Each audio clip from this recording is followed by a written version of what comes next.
Hi, congratulations on receiving your Tradie Trio Pack. I'm Rochelle and I just wanted to run through these products with you just to make sure you know how to use them correctly. So first we have the Active Clay Cleanser from Dermalogica. So you would use this morning and night, apply about a 10-cent piece in your hand, emulsify with water, massage all over the face and then rinse with lukewarm water.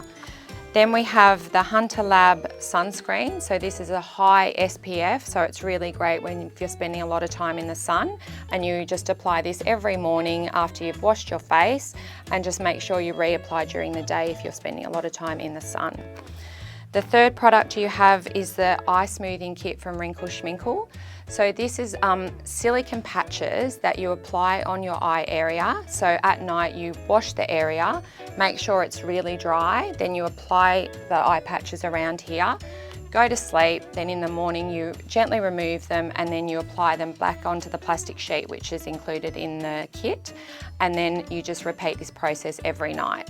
Just make sure if they start losing their stick, you just wash them with warm soapy water and then the stick will come back again and you can just keep on using them.